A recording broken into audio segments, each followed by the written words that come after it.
for South African audiences, the least known fact is the equity risk premium in the world is adjusting in the developed markets more than it is adjusting in the developing markets.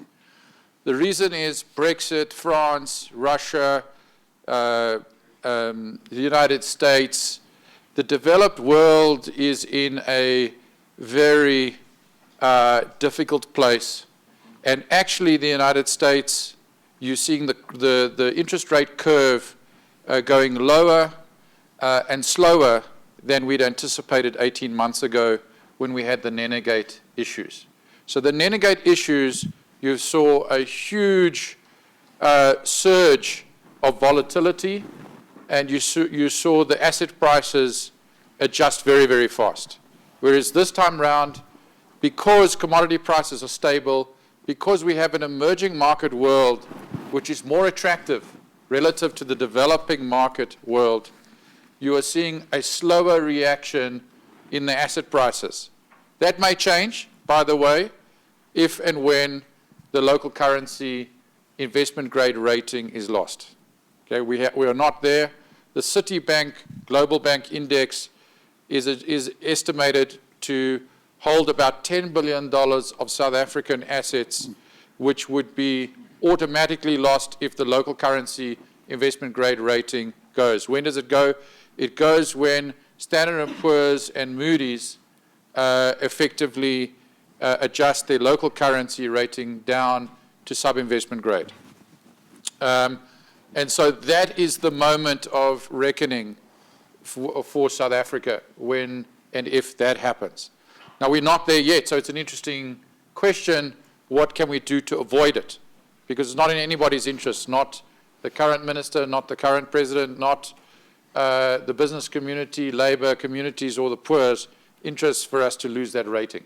So it may be an ironic situation where we all have to work together, having just been perhaps shot in the head by events of 2 weeks ago when we were trying to collaborate on maintaining our investment grade rating. We might have to find some ways of collaborating again, notwithstanding the fact that the relationship has to be reset and reorganized for a different time. So my first point was about the global equity risk premium in terms of developed markets is adjusting for higher volatility in the developed world, and the emerging market world is kind of just in the same place, but on a relative basis looks more attractive. Now, within that, South Africa has done itself a great disservice in the last month.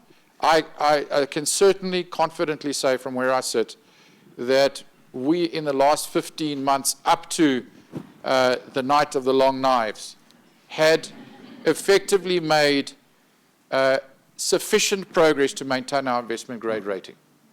Why is that? Because the work of the CEO initiative, the business community, labor, and the government had effectively created a sense of a framework which was unprecedented in South Africa, where the conveyor belt of structural reforms feeding the medium growth potential of the economy, combined with what I've suggested is a fair wind in emerging markets, would have helped the momentum be sustained towards an investment grade rating. What the agencies are looking for is medium to long-term confidence around the growth turnaround. So we are a 3% economy in terms of capacity. We were headed that way by end of 2018, 2.8% growth rate is what Goldman Sachs was forecasting, 1.5% for this year, 2.8% for 2018. So in a 2019 fair wind world, we were in for a 3% type economy. That is all now in question. Why?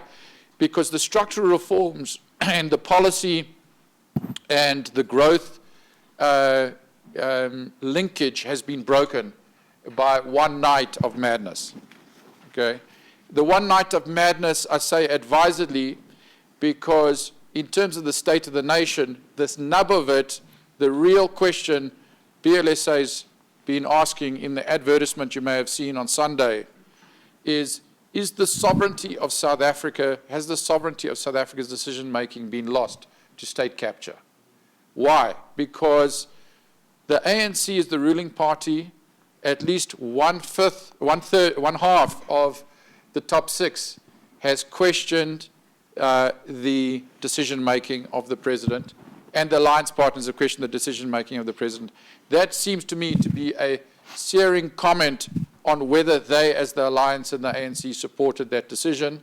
And if they didn't support the decision, then the question is, what third force is at work here to whom these decisions are accountable? And it's not South Africa Incorporated, as we know it, that is in control of those decisions. So we live now with a world where a set of decisions have taken place. We have to live with that. We have to try and stop a deterioration, a further deterioration in South Africa's standing. We have to try and reset the environment so that the accountability is restored to South Africa. And that's where we are at the moment.